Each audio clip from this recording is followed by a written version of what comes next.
Kalen Vance leaned against the cold metal railing of Nexus Port's observation deck, watching the chaotic bustle of ships docking and departing below.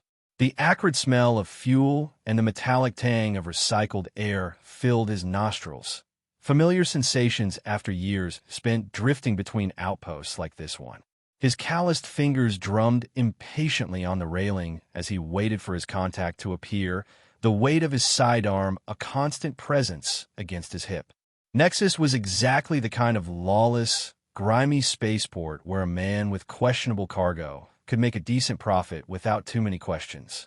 Former military turned independent freighter captain, Kalen had long ago stopped questioning the morality of his shipping contracts. The galaxy had taught him that idealism was a luxury he couldn't afford, not after what happened on Viridian Moon. The memories of that failed evacuation mission still haunted his dreams. Civilians screaming, buildings collapsing, the orders that came too late.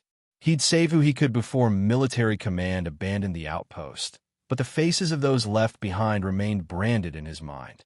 Afterward, he'd turned in his commission and purchased the Wanderer, an aging but reliable cargo vessel that had become his only home. Below him, the port teemed with life of all varieties. Mercenaries with visible weaponry strode purposefully among merchants hawking exotic wares.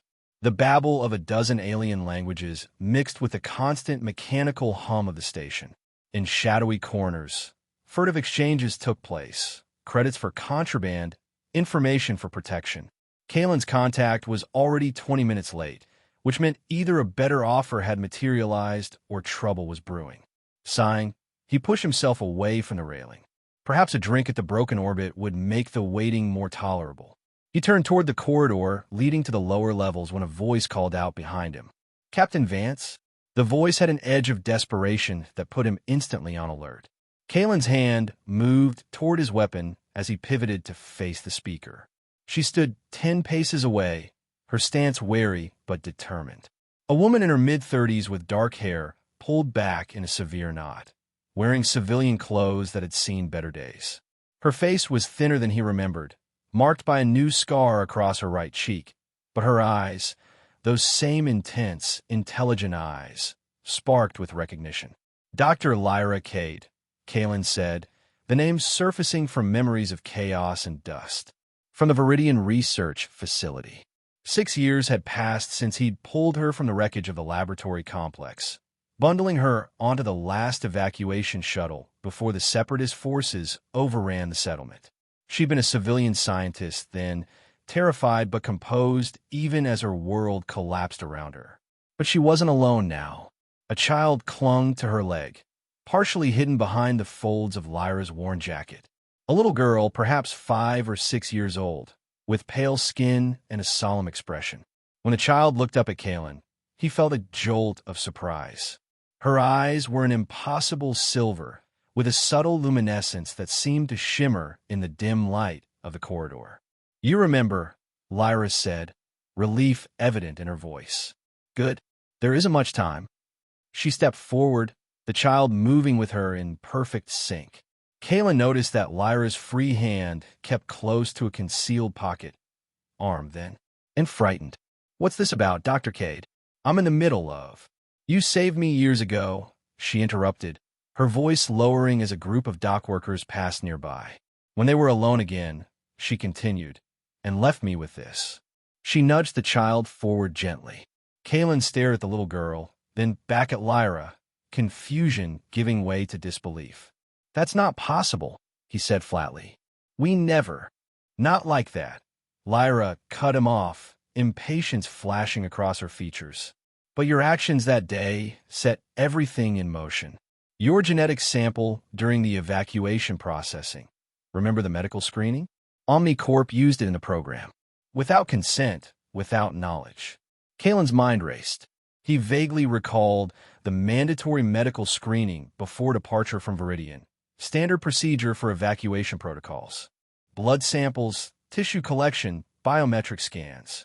But this, you're saying this child is the result of OmniCorp's Synapse project, Lyra finished for him. "Her name is Alara."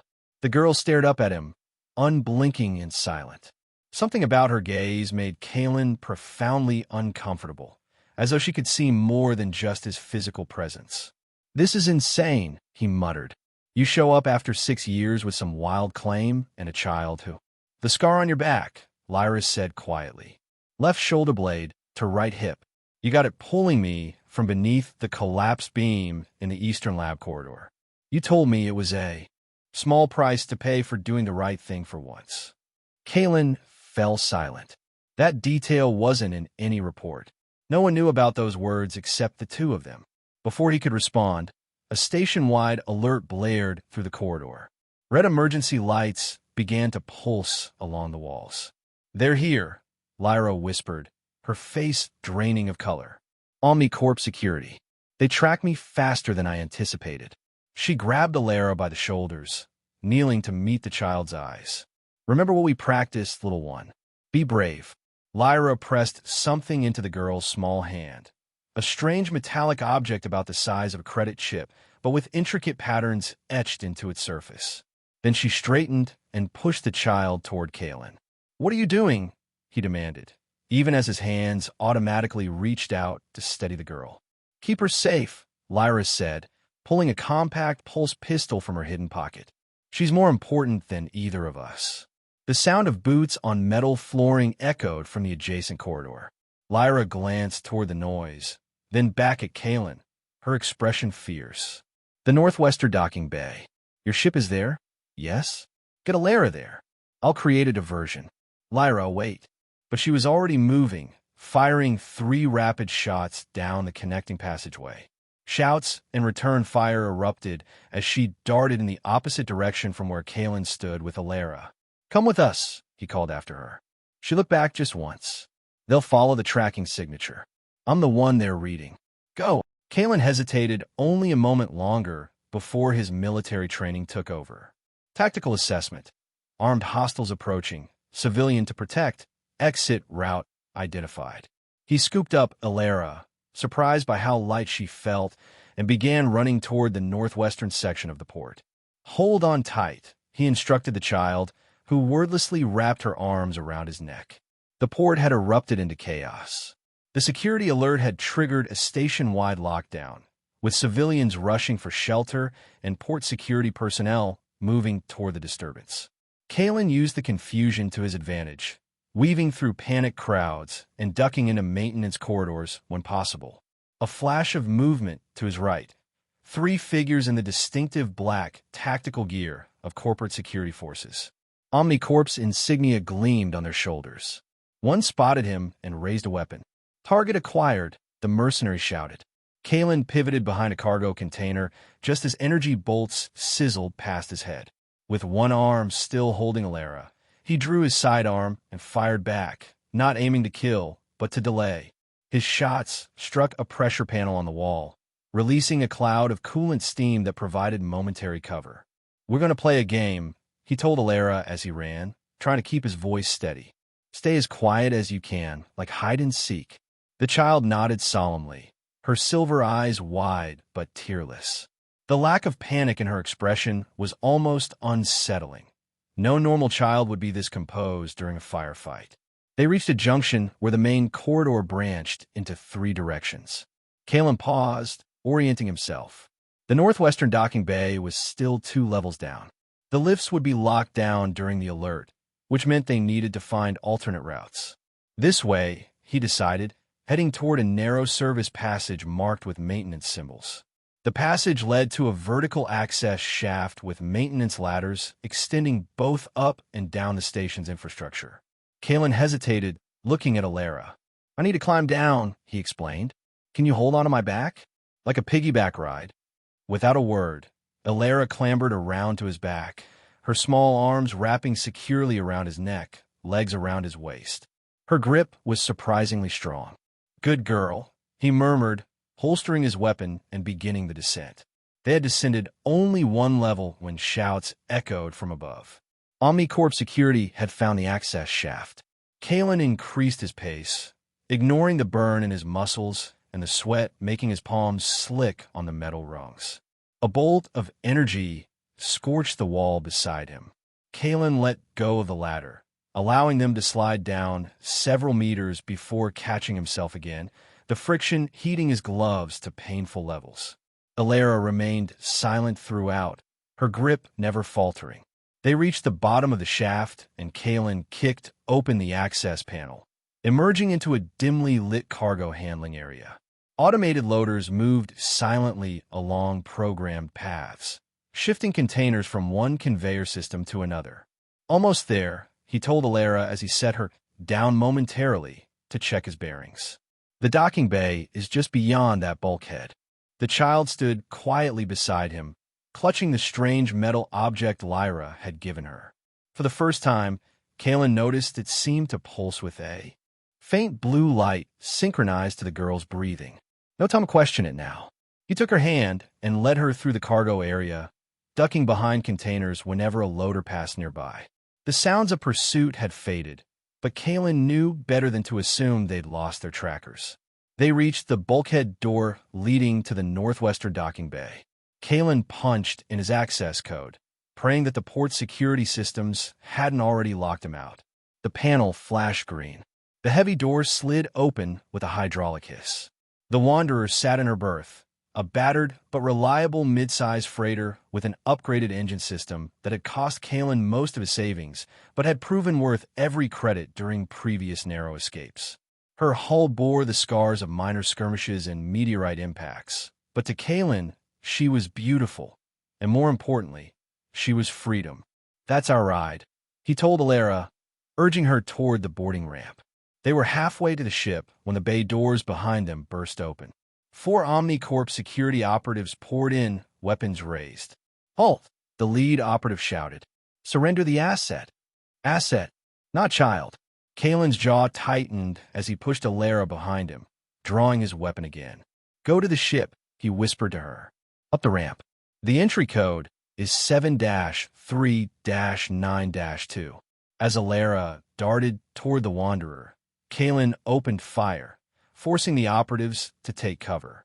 He backed up slowly, maintaining suppressive fire while moving toward his ship. The operatives returned fire, energy bolts striking the deck plating around him. Kalen reached the boarding ramp just as his weapon's charge depleted.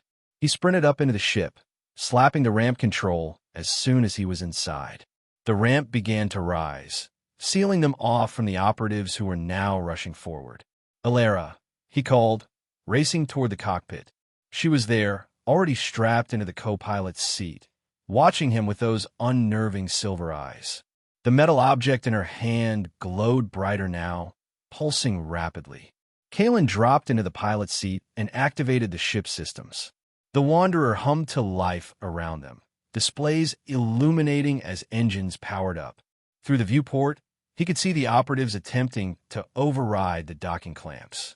"Hold on," he told Alara as he bypassed the standard departure protocols. "This might get rough." He fired the maneuvering thrusters at maximum power. The ship lurched, straining against the docking clamps. Warning alerts flashed across his console. The clamps were still engaged, and forcing separation would damage both the ship and the station. A loud bang reverberated through the hull. The operatives had managed to attach a boarding apparatus to the airlock. "Damn it," Kalen muttered, fingers flying across the controls. Suddenly, the displays flickered. The warning lights regarding the docking clamps shifted from red to green, then disappeared entirely. A message flashed across the screen. "Clamps disengaged. Emergency Protocol Alpha." Kalen hadn't activated any emergency protocol. He glanced at Alara and saw the metal object in her hand glowing intense blue now, the patterns on its surface shifting and realigning themselves. No time to question it. He punched the main thrusters, and the Wanderer shot free of the docking bay, leaving the Omnicorp operatives behind. Setting course away from Nexus, he said, more to himself than to Alara, as he plotted a rapid departure vector. "Go into full burn once we clear the traffic control zone." As they accelerated away from the station, Kalen tried to process what had just happened. The appearance of Lyra after all these years, the child with silver eyes who might somehow be connected to him, Omnicorp's violent pursuit, and whatever strange technology the girl possessed, It was too much to comprehend in the heat of escape. One thing was certain. His simple life of questionable cargo runs had just become infinitely more complicated. Once they had put sufficient distance between themselves and Nexus Port, Kalen set the ship on autopilot and turned to his unexpected passenger. "So," he said awkwardly, "Ilara, right? Are you?" "Okay." The girl nodded, her luminous eyes studying him with disconcerting intensity. The metal object in her hands had dimmed to a subtle glow. "Can you tell me what that thing is?" he asked, pointing to it. Ilara looked down at the object, then back at Kalen. "Protection," she said, her voice soft but clear. The first word she'd spoken since their chaotic meeting. "Protection from what?" "From those who would use me." The adult phrasing coming from such a young child sent a chill down Kalen's spine. He tried a different approach. "Do you know why your mother gave you to me?" "Lyra is not my biological mother," Ilara replied with the same unnerving composure. "She was my guardian and teacher. You and I share genetic material, but you are not my father in the traditional sense." Kalen leaned back in his chair, stunned by her articulation and the matter-of-fact delivery of information that should have been beyond her comprehension. "What exactly did Omnicorp do?" he asked carefully. Ilara tilted her head slightly. "The Synapse project combined genetic material with quantum interface technology. I am the result." Before Kalen could question her further, the ship's communication system chimed. Someone was trying to establish a secure connection. Heart pounding, he accepted the transmission, hoping it might be Lyra. A heavily encrypted audio-only message came through, breaking up with interference. "Couldn't risk direct contact. They're tracking. Ilara is the key. Neural interface capability beyond anything. Keep moving. Haven coordinates in her." The transmission cut off abruptly. "Lyra," Ilara confirmed without being asked. "She is attempting to misdirect them." Kalen ran a hand through his hair in frustration. "This is insane. I was supposed to be making a simple delivery, not becoming a fugitive with a—" He stopped himself from saying lab experiment, looking at the solemn child across from him. "I'm sorry for the inconvenience," Ilara said with such sincerity that Kalen felt a flash of shame at his selfishness. "No, I'm sorry," he sighed. "None of this is your fault. Let's just figure out our next move." The first order of business was to check if they were being pursued. Kalen activated the long-range scanners, sweeping the space behind them. Nothing yet, but Omnicorp had resources throughout the sector. It was only a matter of time. "Are you hungry?" he asked Ilara, suddenly aware that he had no idea how to care for a child, especially one as unusual as her. She nodded, and Kalen led the way to the small galley. The Wanderer wasn't designed for comfort, but it had all the necessities for extended solo journeys. He rummaged through his supplies, finding a packet of synthetic protein that reconstituted into something resembling stew. "It's not gourmet," he warned as he placed the bowl before her. Ilara studied the food briefly before beginning to eat with precise, measured movements. Kalen noticed she held her spoon the way an adult would, with practiced coordination that seemed impossible for a child her age. "How old are you, Ilara?" he asked. "Chronologically, 5 years and 7 months," she replied between careful bites. "Cognitively, approximately 14 years, though the metrics are imprecise for my condition." "Your condition being?"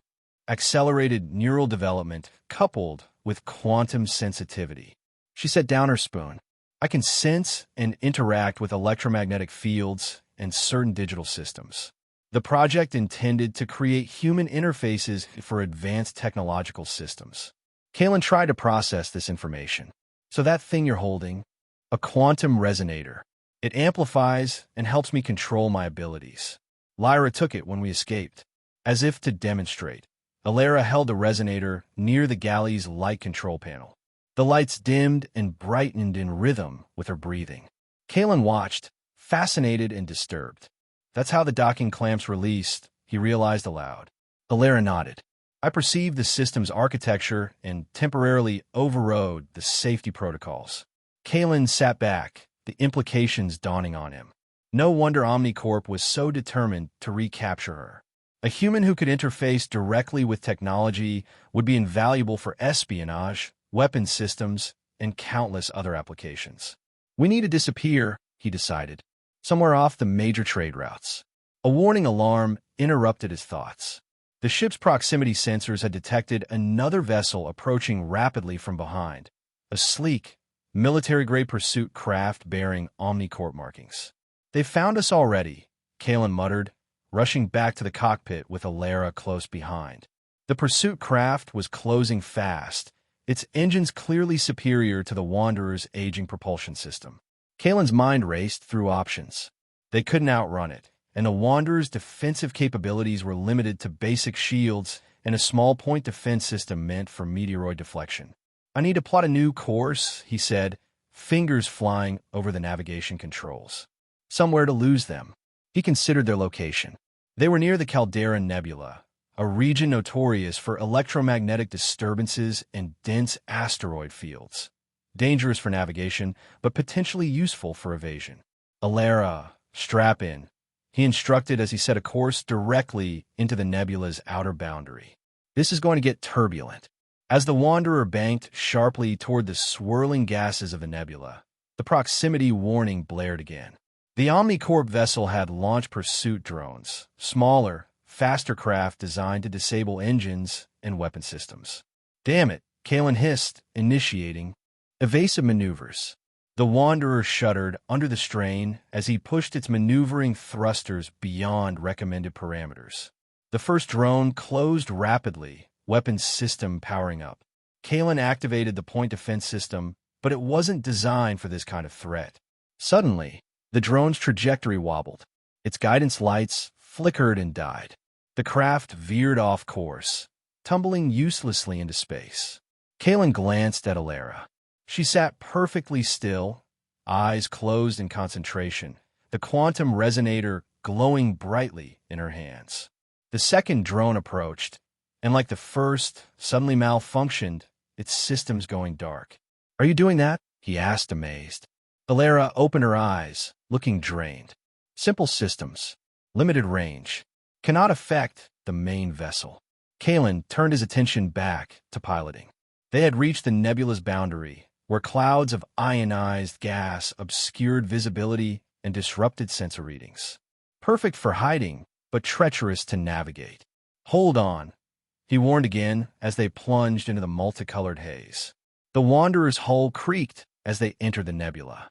Static filled the communication systems, and the navigation displays flickered with interference. Behind them, the Omnicorp vessel hesitated at the boundary, unwilling to risk its more sophisticated systems in the electromagnetic soup. For nearly an hour, Kalen guided the ship deeper into the nebula, using minimal power to avoid detection while navigating by visual reference and occasional breaks in the interference. Finally, when he was confident they had lost their pursuers, he found a relatively stable pocket within the gaseous clouds where they could temporarily shelter. "We should be safe here for a while," he told Alara, powering down non-essential systems to reduce their energy signature. "Are you all right? What you did with those drones requires significant mental energy," she finished for him, looking paler than before. "I need rest." Kalen nodded, suddenly aware that despite her advanced cognition, she was still physically a child with a child's limitations. "Of course. Let me show you where you can sleep." The Wanderer had only one proper sleeping compartment, Kalen's own small cabin. He led Alara there, awkwardly straightening the rumpled bedding. "You can rest here," he said. "I'll take the crash couch in the common area." Alara climbed onto the bed but didn't lie down. Instead, she looked up at Kalen with those unsettling silver eyes. "Why did you help us?" she asked. "You could have given me to them." The question caught him off guard. I don't know," he admitted. "Instinct, maybe. Or maybe I'm just tired of watching people get hurt when I could do something about it." Alara seemed to consider this answer carefully before nodding. "Lyra said you were a good man beneath the cynicism. That's why she found you." "I'm not sure I'd go that far," Kalen said uncomfortably. "Try to get some sleep. We've got a long journey ahead." As he turned to leave, Alara's voice stopped him. "She told me about Viridian, about how you went back for more survivors even when ordered to leave." The memory surfaced painfully, the chaos, the desperate faces, his commanding officer screaming at him through the comm to get on the transport. He'd disobeyed direct orders, gone back into the collapsing research facility, and found Lyra trapped beneath debris. "Ancient history," he said gruffly. "Not to her," Ilera replied softly. "Not to me." Kalen left without responding, troubled by emotions he'd long since buried. In the cockpit, he checked their situation again. The nebula's interference would hide them temporarily, but they couldn't stay indefinitely. Resources would run low, and Omnicorp would eventually deploy specialized search vessels designed to operate in these conditions. They needed a permanent sanctuary, somewhere beyond corporate reach. Ilera had mentioned coordinates to a place called Haven, information supposedly stored within her memory. He would ask her about it after she had rested. For now, there was nothing to do but wait and contemplate how thoroughly his life had just been upended. Days passed in the hazy shelter of the Caldera Nebula. Kalen made minor repairs to systems damaged during their escape while monitoring for pursuit. Ilera slept for nearly 15 hours after their flight, her small body recovering from the strain of using her abilities. When she finally emerged from the cabin, Kalen was attempting to prepare something resembling breakfast from his limited supplies. He had found some dehydrated fruit and mixed it with reconstituted protein base. Not appealing, but nutritionally adequate. "I made food," he said unnecessarily as Ilera climbed onto a stool at the small galley counter. "It's, not great. Sustenance is sustenance," she replied pragmatically, accepting the bowl he offered. They ate in awkward silence until Kalen cleared his throat. "So, the transmission mentioned Haven and coordinates. Do you know what that means?" Ilera nodded, finishing her bite before responding. "Haven Station, a sanctuary for those seeking to exist outside corporate and governmental control.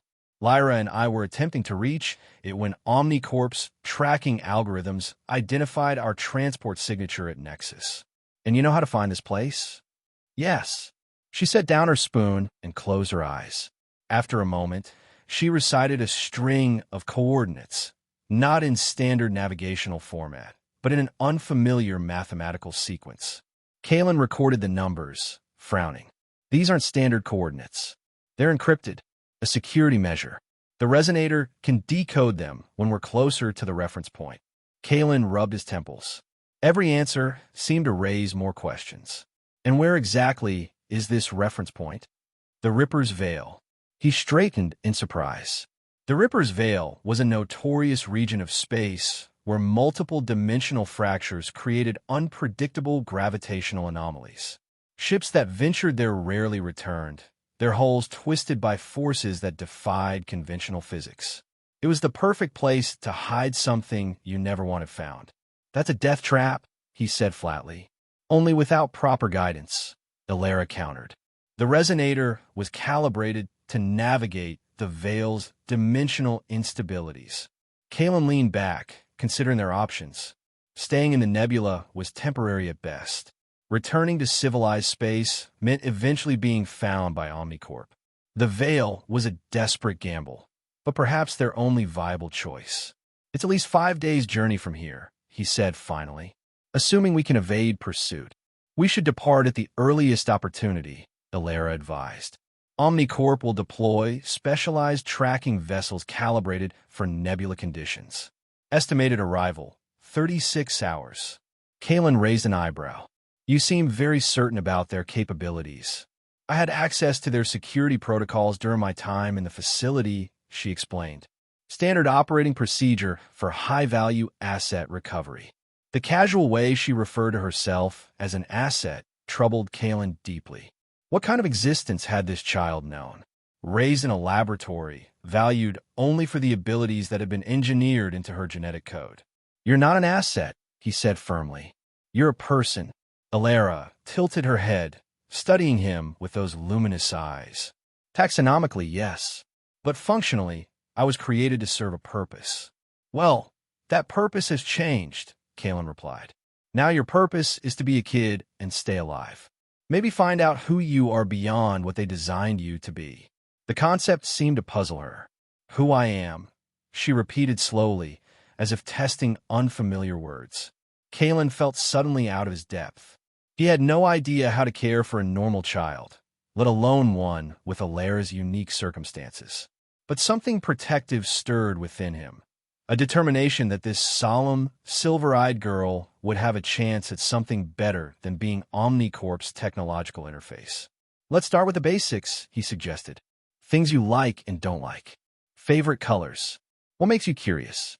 That sort of thing.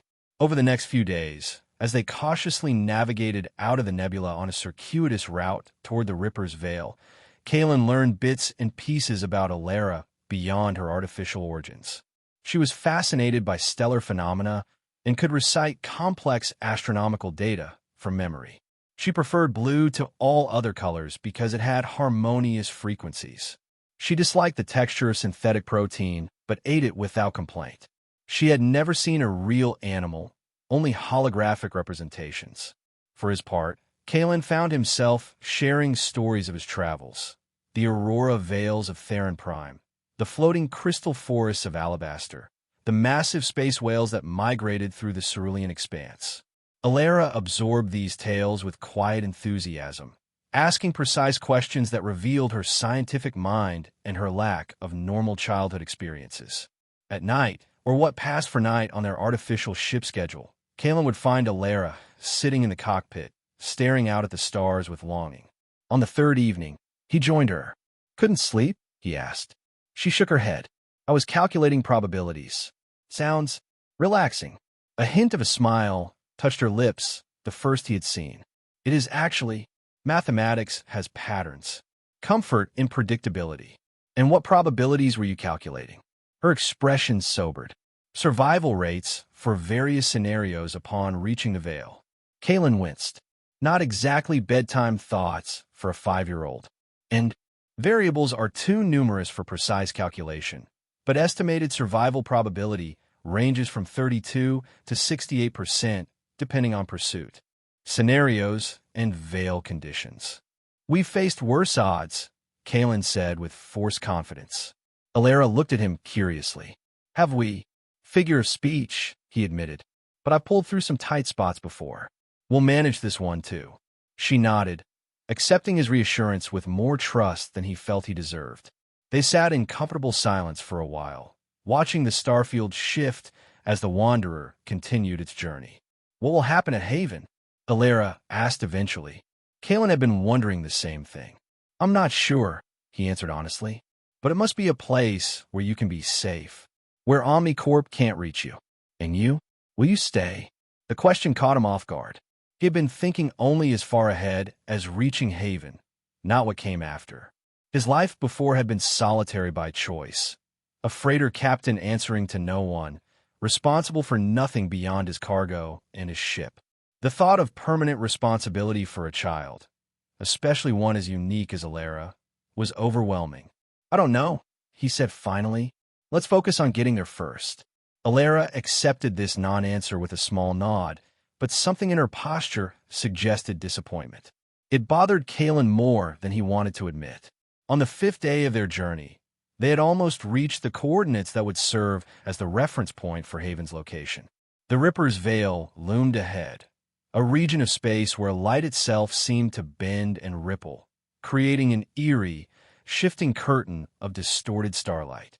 "Approaching reference coordinates," Kalen announced, reducing speed as the navigational warnings flashed across his console.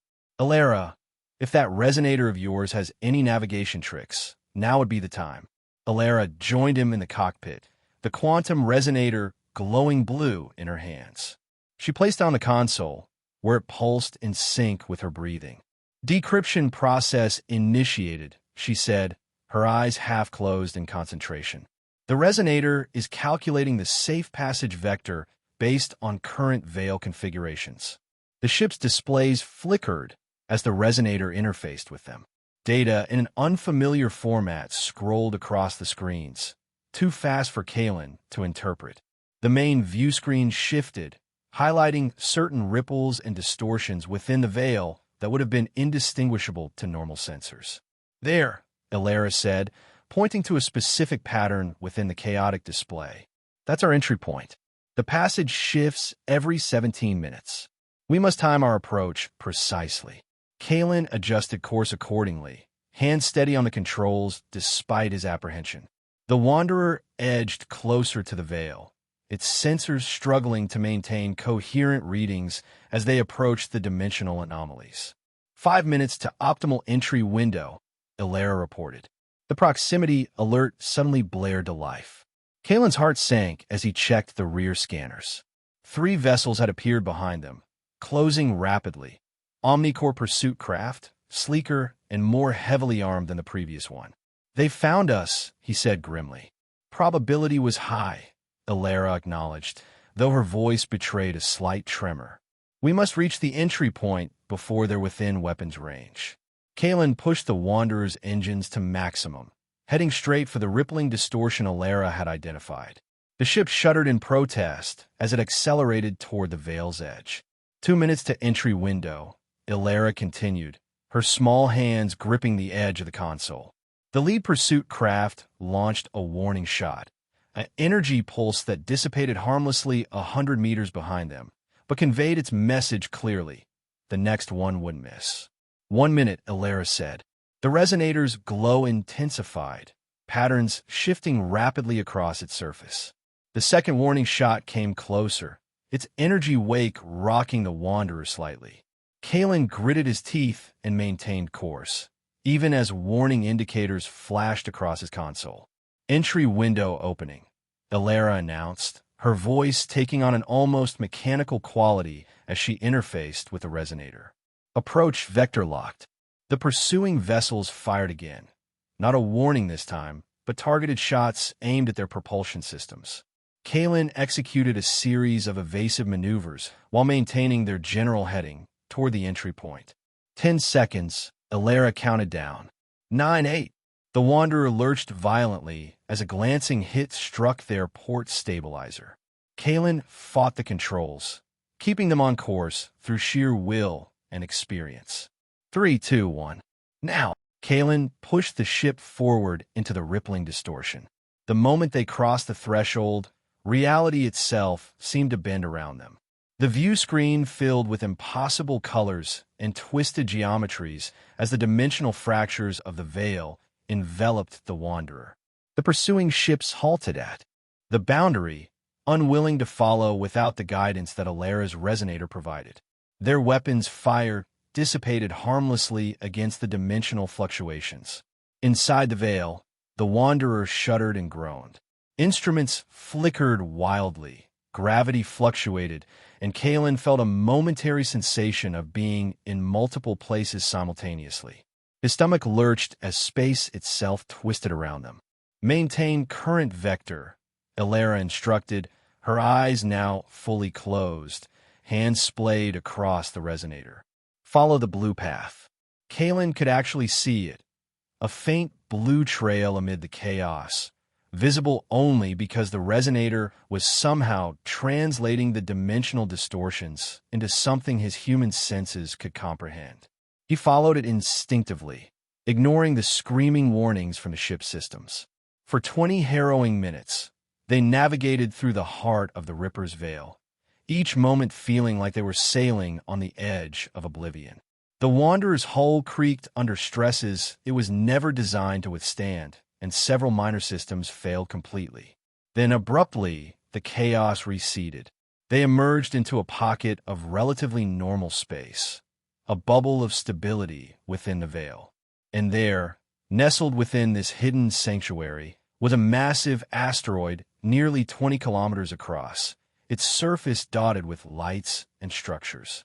"Haven Station," Ilera whispered, exhaustion evident in her voice as the resonator's glow dimmed. Haven was unlike any space station Kalen had ever seen. Rather than being constructed in space, it had been built into and throughout the massive asteroid, using the natural rock as both shield and structure. Hangar bays and docking ports were carved directly into the surface, while habitat domes of various sizes protruded from different areas. Lights glowed from countless windows and apertures, giving the impression of a city nestled within stone. As they approached, a communication signal reached them, audio only, heavily encrypted. "Unidentified vessel, you have entered Haven space." Identify yourself and state your purpose. Kalen glanced at Alara, who nodded encouragingly. This is the independent freighter Wanderer, he responded. We seek sanctuary. We have a child on board who needs protection from Omnicorp pursuers. A pause, then. Transmit your approach vector data. Alara placed her hand on the console, and the resonator pulsed once. Transmitted, she said quietly. Another, longer pause followed before the voice returned. Confirmed. You're expected. Proceed to docking bay 7, lower hemisphere quadrant. Follow the guidance beacons. A series of small lights activated on the asteroid surface, creating a path toward one of the carved hangar entrances. Kalen guided the Wanderer carefully along the indicated route, still rattled from their passage through the veil. Expected? He asked Alara. What does that mean? Lyra established contingency protocols, she explained. If we were separated, I was to find you, then bring us both to Haven. She planned for everything, Kalen murmured, impressed despite his exhaustion. Survival often depends on anticipation of multiple scenarios, Alara replied simply. The docking bay opened before them, a cavernous space carved from the asteroid's interior, illuminated by strips of harsh white light. Several other vessels of various designs were already docked, ranging from small personal crafts to medium freighters similar to the Wanderer. Kalen brought the ship to rest on the designated landing pad, powering down systems that had been pushed far beyond their limits during their escape. Several warning indicators remained lit, damage that would require significant repairs. Well, he said with a weary sigh, we made it. Now what? Now we meet the Haven Council, Alara answered, collecting the resonator and rising from her seat. They will determine if we can stay. A welcoming committee, if it could be called that, was already approaching the Wanderer as they descended the boarding ramp. For individuals, 2 human, 1 Kellian with distinctive ridged skin, and 1 cybernetically enhanced humanoid, stood waiting. They carried no visible weapons, but their stance suggested they were capable of defending themselves if necessary. The lead figure, a weathered human woman with close-cropped gray hair and penetrating eyes, stepped forward. I'm Commander Reeve, she said without preamble, head of Haven Security. This is an unexpected situation. Her gaze shifted from Kalen to Alara, lingering on the child's silver eyes and the resonator in her hands. Recognition flickered across her features. Synapse Project? She asked sharply. Alara nodded. Asset designation, E7. Name, Alara. Reeve's expression hardened. Omnicorp. Yes, Kalen confirmed. They're in pursuit. We lost them at the Vale entrance, but I wouldn't bet on that lasting long. It won't, Reeve agreed. Grimly, they've been probing the Vale for years, looking for stable entry points. Your arrival may have given them data they lacked before. She gestured to her companions. We need to move quickly. The council is waiting. They were escorted through the station, a maze of tunnels, corridors, and occasional open chambers carved from the asteroid's interior.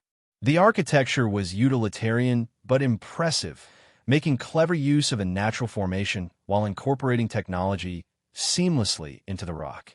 Haven's population appeared to be a diverse mix of species and backgrounds. Kalen spotted individuals from at least a dozen different worlds going about their business in the various sections they passed through. Some wore simple clothing typical of frontier settlements, while others displayed the more distinctive garb of their homeworlds. The common thread seemed to be a certain wariness in their expressions. These were people who had reason to hide. Eventually, they were led to a circular chamber near what Kalen guessed was the center of the asteroid. 7 individuals of varying species sat in a semicircle, watching their entrance with expressions ranging from curiosity to open suspicion. The Haven Council, Reeve announced, gesturing for Kalen and Alara to stand in the center of the room. An elderly human man with a cascade of white hair and a neatly trimmed beard spoke first. I am Coordinator Tamar. We understand you seek sanctuary within Haven. This is not a decision we make lightly, especially given the unique circumstances. His gaze lingered on Alara. Corporate entanglements are particularly problematic. We don't mean to bring trouble to your doorstep, Kalen said, but we had nowhere else to go. OmniCorp wants the child. I couldn't let that happen. Admirable, said another council member, a tall, willowy being with iridescent skin. But motivation doesn't change consequence. If OmniCorp discovers this location because of your presence, everyone here is at risk. Understand, Kalen acknowledged. But Alara isn't just some corporate asset. She's a child who deserves freedom and safety. A child with considerable value and abilities, I suspect, Tamar observed. Perhaps you could explain exactly what makes you so important to OmniCorp, young one. All eyes turned to Alara, who stood straight and composed despite being the center of such intense scrutiny. She stepped forward, the resonator glowing softly in her hands. I'm the culmination of the Synapse project, she stated clearly. Neural interface capabilities combined with genetic enhancements allow me to interact directly with technological systems without conventional input methods. The project's goal was to create human interfaces for advanced weapons systems, encryption breaking, and autonomous defense networks. Murmurs spread through the council at this revelation. You can control technology with your mind? One member asked skeptically. Not precisely, Alara clarified. I perceive digital architecture and electrical systems as sensory input, similar to how you perceive light or sound. The resonator, she held up the metal object, amplifies and focuses this ability, allowing more precise interaction. Show us, Tamar requested. Alara glanced at Kalen, who nodded encouragingly. She turned toward the chamber's lighting system, raising the resonator slightly. The lights dimmed and brightened in a controlled pattern. Then she approached a nearby information terminal. Without touching it, the display cycled through several screens, data flowing across it in response to her proximity. The council watched in silent amazement. When Alara stepped back to Kalen's side, the chamber remained quiet for several moments. You understand our concerns, Tamar finally said. Such abilities, while remarkable, make you a prime target. And Haven survives by remaining hidden. I can contribute to Haven's security, Alara offered. The resonator can strengthen your concealment systems and improve early warning capabilities. And what of you? Another council member addressed Kalen directly. Are you simply her protector, or do you bring skills of your own? I'm a freighter captain and former military, Kalen replied. I can fly, fight, and fix things. I'm also apparently very good at making powerful enemies. This earned a few smiles from the council members. Tamar leaned forward. Haven exists for those who need to disappear from oppressive powers. Corporations, governments, criminal syndicates. We don't discriminate based on who's hunting you, only on whether your presence endangers the community. He paused. However, we don't offer charity. Everyone contributes to the station's operation and defense. We understand, Kalen said. Very well. You will be granted provisional sanctuary, Tamar announced. 1 month to demonstrate your value to our community. Commander Reeve will assign appropriate duties and living quarters. His expression softened slightly as he looked at Alara, and the child will be evaluated for educational placement. Educational placement, Kalen echoed, surprised. Did you think we don't educate our children? Reeve asked with a raised eyebrow. Haven isn't just a hiding place. It's a community, families, schools, workshops, farms, and the hydroponic sections. People live here, Captain Vance. The concept of a normal life, even one hidden inside an asteroid in a dimensional anomaly, seemed suddenly appealing in a way that caught Kalen off guard. Thank you, he said simply. As they were escorted from the council chamber, Alara slipped her small hand into Kalen's. The gesture, so normal and yet so unexpected, sent a surge of protectiveness through him. Whatever happened next, he was responsible for this child now. This extraordinary child who had already endured far too much in her short life. Their assigned quarters were modest but comfortable. A 2-room living unit carved from the asteroid stone and furnished with simple, practical items. There was a small common area with a food preparation station, a sleeping alcove for Kalen, and a smaller bedroom for Alara. Home sweet home, Kalen said awkwardly as they explored the space. At least for now, Alara wandered through the rooms, touching surfaces with curious fingers. I've never had my own room before, she said quietly. At the facility, I slept in a monitored chamber with medical equipment. The matter-of-fact statement broke something in Kaylin's heart. No child should speak of such things with such acceptance. Well, this is yours, he told her firmly. You can decorate it however you want, once we figure out how things work around here. Alara nodded solemnly. Thank you for bringing me to Haven, Captain Vance. Kaylin, he corrected her. Just call me Kaylin. And I think we both know you did most of the hard work getting us here. The next few weeks were a period of adjustment for both of them. Commander Reeve assigned Kaylin to Haven's Defense Fleet, a collection of modified vessels that patrolled the stable pocket within the Veil and maintained the station's security systems. His experience as both a military pilot and independent captain made him valuable, though he had to prove himself to the tight-knit group of defenders who had been protecting Haven for years.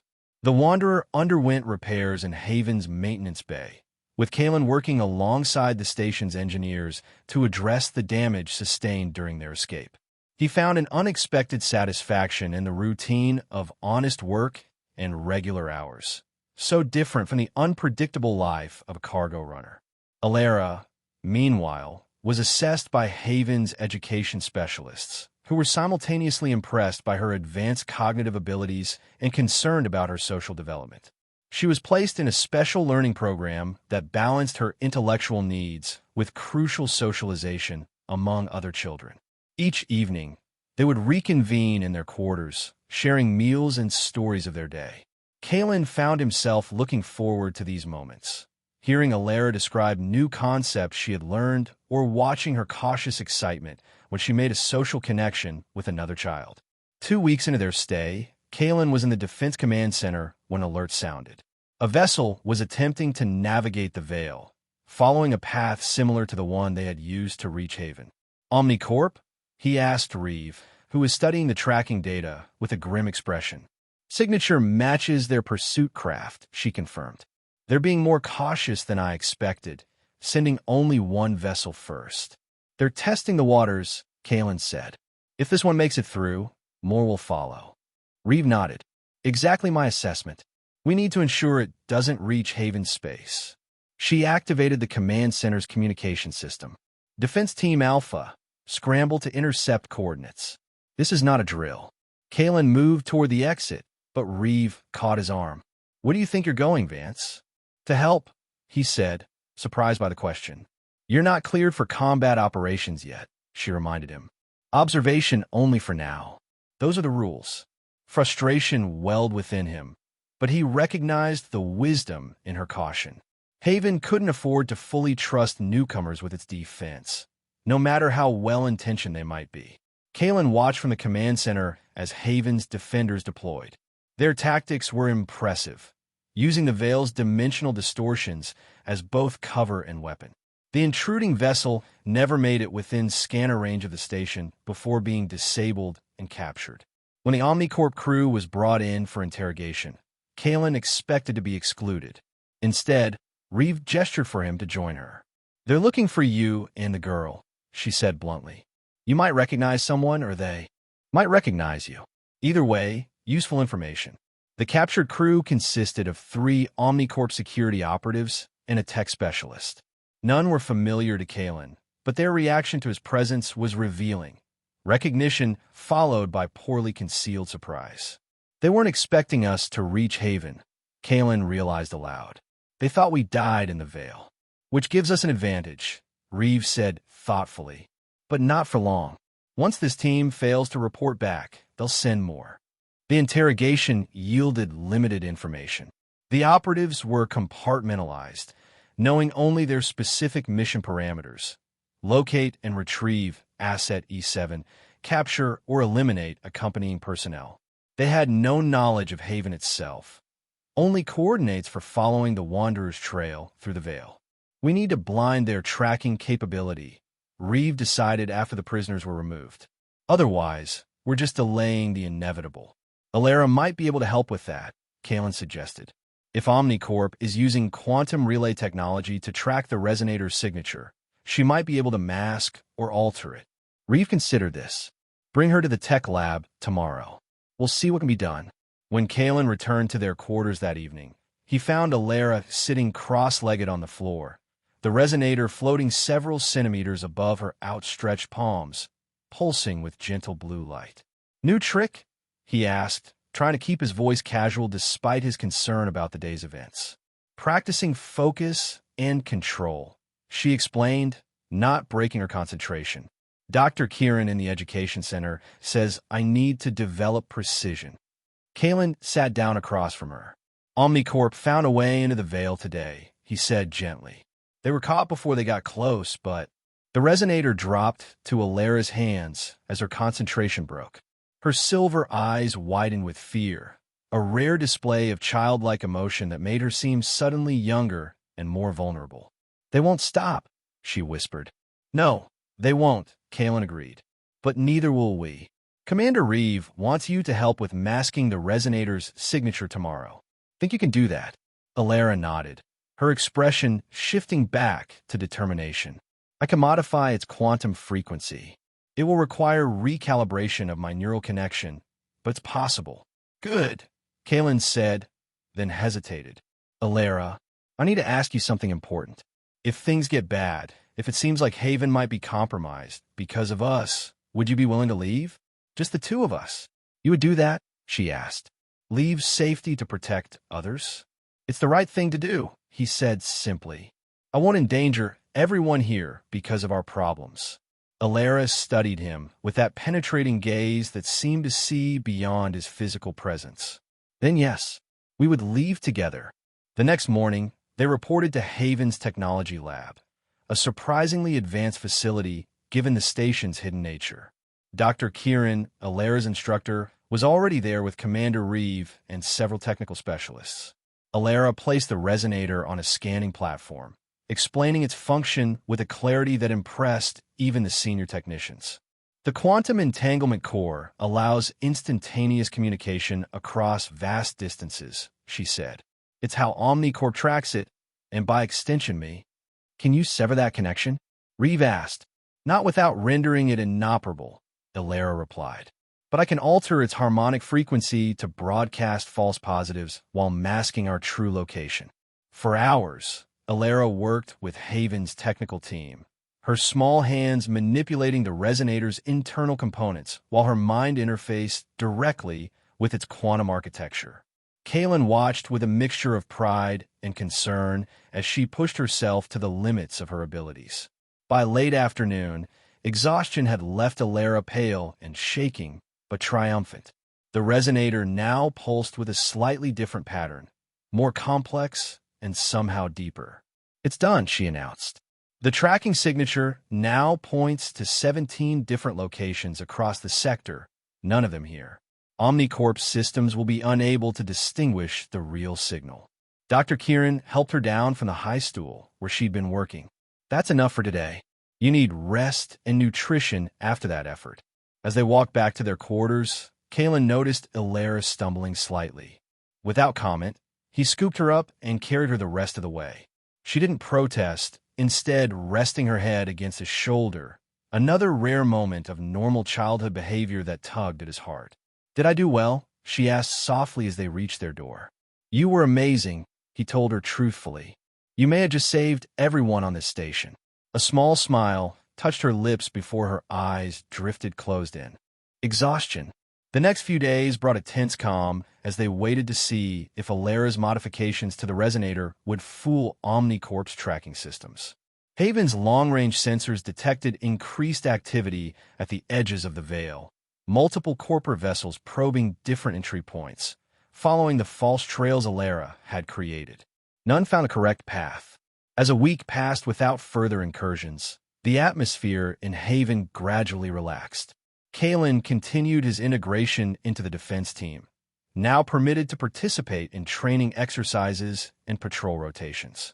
The Wanderer, fully repaired, became part of Haven's small fleet. Alara's progress was equally encouraging. While her intellectual abilities remained far beyond her chronological age, she began developing more natural social interactions with both adults and the few children on the station. Dr. Kieran reported that she was showing interest in creative expression, drawing, and simple music activities that had no practical application but brought her joy. One evening, returning from a patrol, Kaylin found Alara in their common area, surrounded by holographic star charts projected from a small educational device. "What's all this?" he asked, hanging his jacket by the door. "Planning an observation expedition," she replied without looking up. "The stable pocket within the veil creates unique stellar viewing conditions. Dr. Kieran says I can use the astronomy dome if you accompany me." Kaylin smiled. Such a normal request from a child who had never had the chance to be normal. "Sounds like fun. When do you want to go? Tomorrow evening? There's a particular stellar phenomenon visible only from this location." "It's a date," he agreed. The astronomy dome was located on the outer surface of the asteroid, a transparent bubble reinforced to withstand the occasional dimensional fluctuations of the veil. When they arrived the following evening, they found it empty, perhaps deliberately, Kaylin suspected, arranged by Dr. Kieran to give Alara a positive experience. The view was spectacular. The Ripper's veil created prismatic effects around distant stars, bending light into impossible patterns and revealing spectra normally invisible to human eyes. Nebulae appeared to shift and pulse with life, while star clusters seemed to dance in complex geometries. Alara's face glowed with wonder as she adjusted the dome's enhancement settings, focusing on different celestial features. For once, she seemed entirely like a child, curious, excited, fully present in a moment of discovery. "Look there," she said, pointing to a particularly vibrant star system. A binary pair with asymmetrical radiation patterns. The interaction with the veil's dimensional boundaries creates quantum echoes. "It's beautiful," Kaylin agreed, though he was watching Alara more than the stars.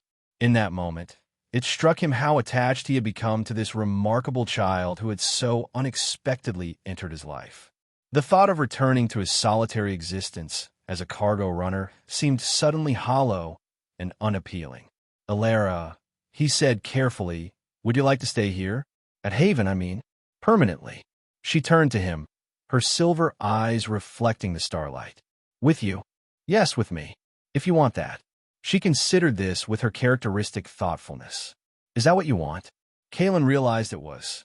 Somewhere between their chaotic meeting at Nexus Port and this quiet moment beneath the stars, his priorities had fundamentally shifted. The cynical loner had been replaced by someone who found meaning in protection, guidance, connection. "I do," he said simply. "I think we both deserve a home." Alara's smile was small but genuine. "Then yes, I would like that very much." Their moment of understanding was interrupted by an alert chime from Kaylin's communicator. He checked the display and felt his stomach drop. "We need to get back," he said urgently. "Multiple Omni-Corp vessels have entered the Veil." They hurried through Haven's corridors toward the Defense Command Center. Commander Reeve was already there, coordinating the station's response. "They found a stable path," she reported grimly as Kaylin and Alara entered. 3 pursuit craft and a heavy cruiser. They're moving in formation, following a very precise course. "Ow!" Kaylin demanded. The resonator's signal was masked. "Not the resonator," Alara said quietly, studying the tactical display. "Lyra." A cold weight settled in Kaylin's chest. "They captured her." Alara nodded. She knew the coordinates. If their interrogation methods. She stopped abruptly, but her meaning was clear. Reeve's expression hardened. "We're implementing Defense Protocol Omega.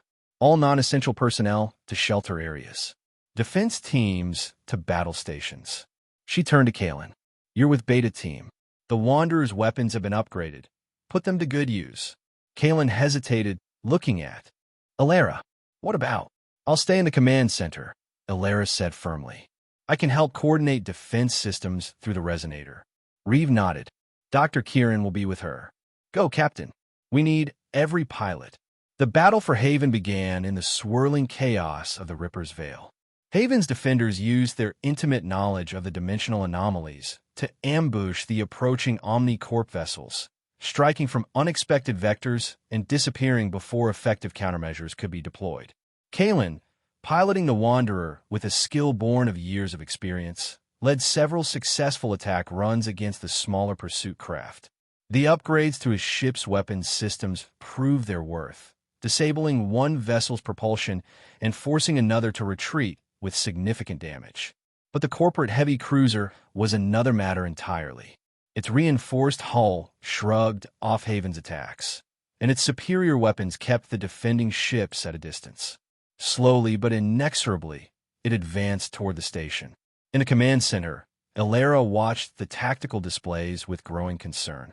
"They're using a predictive algorithm to compensate for the Veil's distortions," she reported to Reeve. "Standard Haven tactics won't be effective much longer." "What do you suggest?" Reeve asked, pragmatic enough to recognize valuable input regardless of its source. Elara held up the resonator, which pulsed with intense blue light. "I can temporarily amplify the dimensional fluctuations along their approach vector. Create a localized distortion that their systems can't predict." "That sounds dangerous," Dr. Kieran objected. "The strain on your neural pathways is acceptable given the circumstances," Elara finished for him.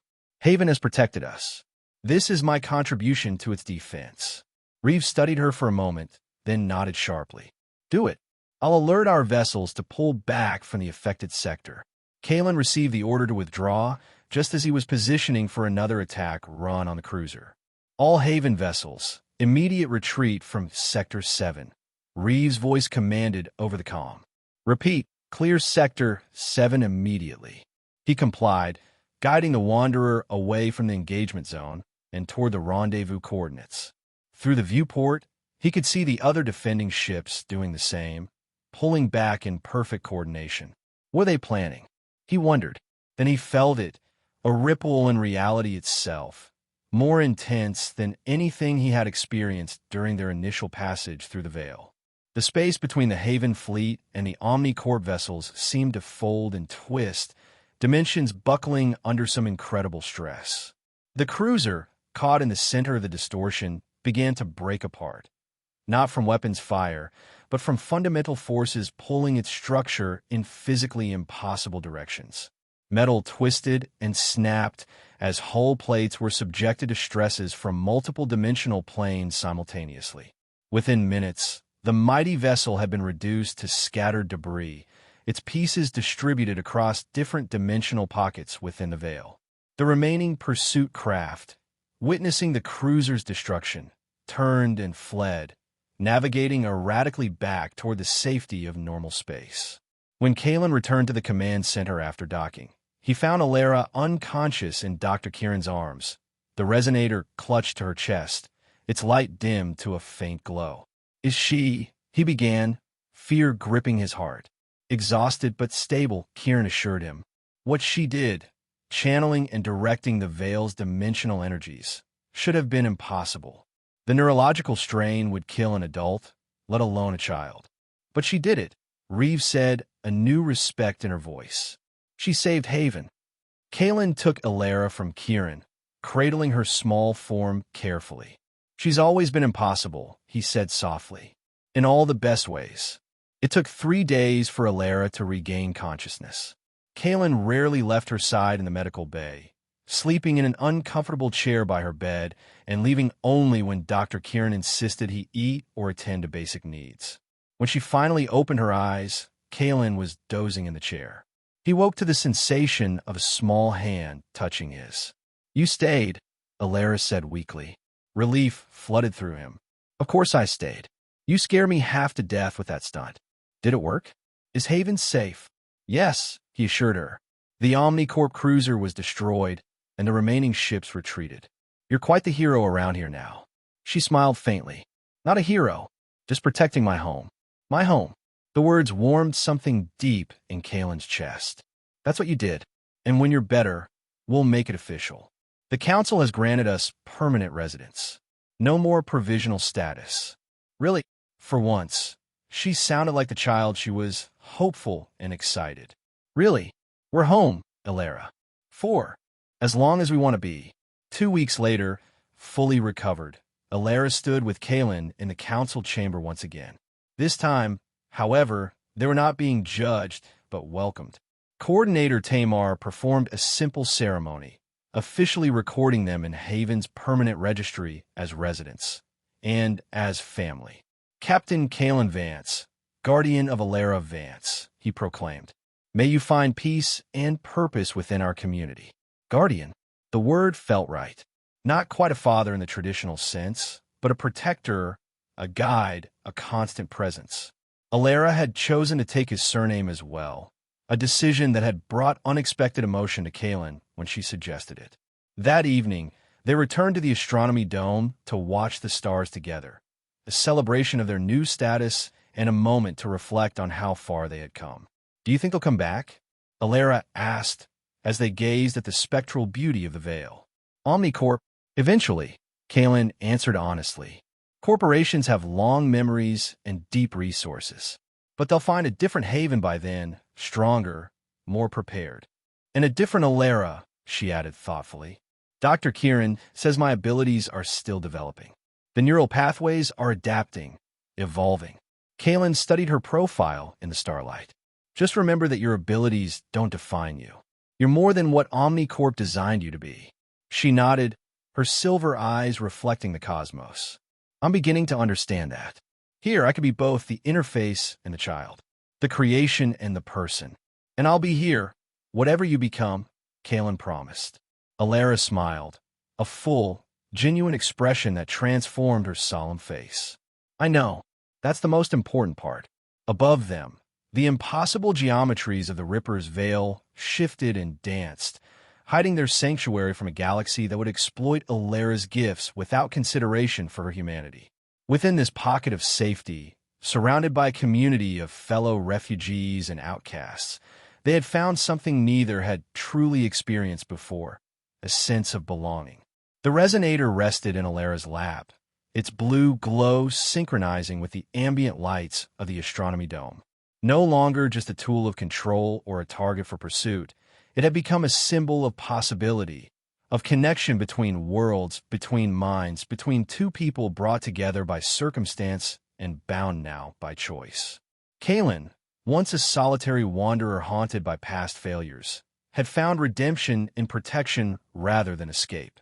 Alara, created for utility rather than love, had found a place where her uniqueness was valued, but did not define her limits. Together, they watched the stars, their future unwritten but their path clear, one of growth, discovery, and the family they had found in each other.